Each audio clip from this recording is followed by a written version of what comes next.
Hello， 大家我係 Kimchi。咁上次 Q&A 條影片之後咧，我發覺好多網民都對一啲教學影片咧係非常之有興趣。咁繼上次國家隊陳可嘅發球影片咧，今日決定拍多條教學影片俾大家。咁而我請咗邊個嘉賓咧，就係、Hello， 大家好，我是張钊，前中國乒乓球隊運動員，我的打法是一名削球手。我想問點為之好嘅一名削球手或者係削球咧？我想問，作為一名削球手的話，需要具備很多的因素。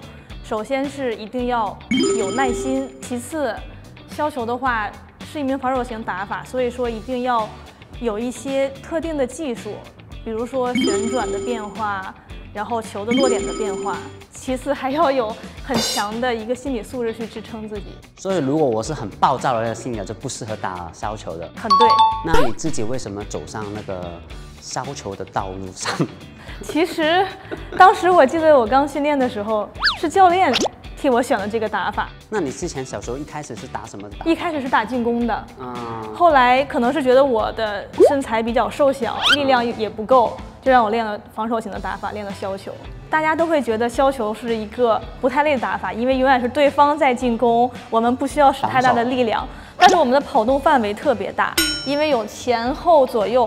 範圍會特別大，其實是很耗體力的一個打法。削球看似是在防守，但是我們在防守的過程中，其實包含着進攻和主動的意識，去變化旋轉和落點，才可以有更大的機會去得分。如果只是單純的防守的話，會越打越被動。那事不宜遲，我們就進下一個環節，就是教學環節，給大家。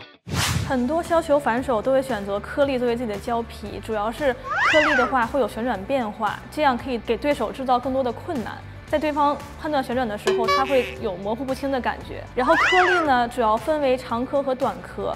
長顆我們就叫做長膠，短顆的話就是生膠和正膠。這兩者其實區別特別大，因為長膠的旋轉基本上是固定的，就是它的旋轉是不太會變化。所以說對方會比較好判斷，但長膠會更轉一些。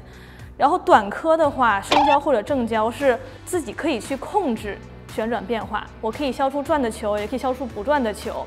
但是缺點就在於會很難控制一些，需要更多的手感來去控制這個膠皮。我自己的本身打法就是打生膠，生膠我是打了好多年。所以說，我覺得生膠是一個可以控制旋轉。我經常會在比賽中削出轉的球、不轉的球，包括側旋，有的時候還會有反旋轉。這樣的話會給對方制造很大的困難，在他判斷旋轉的時候，他會有模糊不清的感覺。以前的削球的話，削球手會以穩為主，靠回合去贏對方，而且削球的點會削球的下降點，點晚了以後會更容易的去控制，然後去削。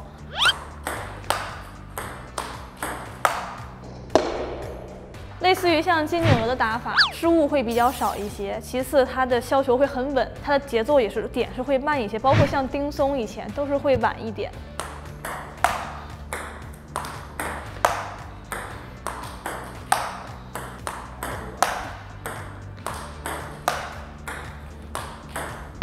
正手削球的時候跟反手一樣，也是會削球的下降點，點會比以前晚一些。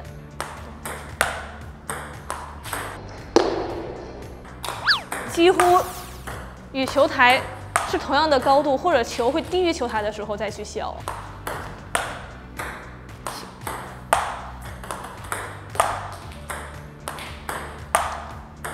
現在幾乎很少是會那麼低的點去削，因為點太低的話，人會站得比較遠，所以說往前上短球的時候就會比較困難一些。但是球點低的削球有一個好處，就是球過來下降點的時候已經幾乎沒有什麼力了，質量會差一點，削球這邊會好控制一些。新的打法大家會削的球點比之前要提前一些，之前是削球的下降期，現在會削球的下降初期，就是球跳起來剛剛落下來的時候，我們就會去削。好似逼出嚟感覺嗰種。正手和反手一樣，也是削球的剛跳起來的這個點，或者跳起來剛剛下落一點的這個點去削，會比以前提前很多。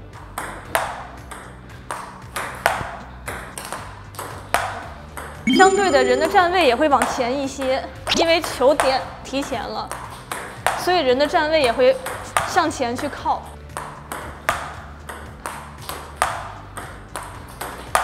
同样削过去的球也会更主动，速度会更快一些。随着慢慢技术的改变，大家会削球的侧部，削完球的侧部之后，导致这个球过去之后，它会向往旁边拐，向两边拐，这样会增加攻球的难度。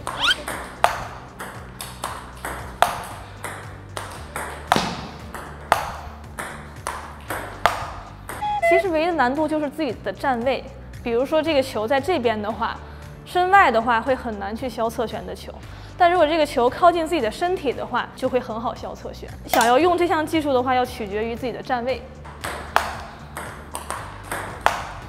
像削过去的球就会往正手位去拐，所以对方在拉的过程中就需要去调整位置。正手跟反手同样的是一样的道理，正手的话就要削球的这个内部。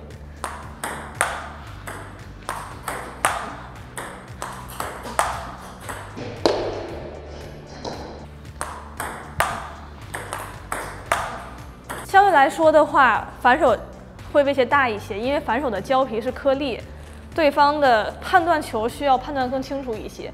正手主要是削转不转侧旋，其次正手的变化是要靠进攻。正手进攻的话，主要分两种，一种是正手是要兜过去，在中远台兜过去，兜过去的点是会相对来说晚一点。而且兜的话，会更需要借助对方的球的力量，借力把球给它拉过去。反拉的话，就是削完之后人会往前站一点，然后抢那个球刚跳起来的点去反拉往前赢。反拉相对于兜来说是反拉要自己主动发力，其次这个球过去会更加有质量、有威胁。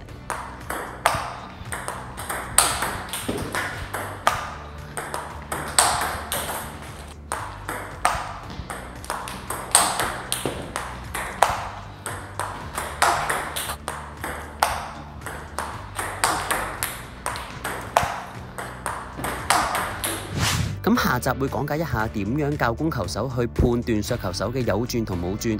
如果想知道更加多如何應付削球手，就記得留意港兵嘅 YouTube channel啦。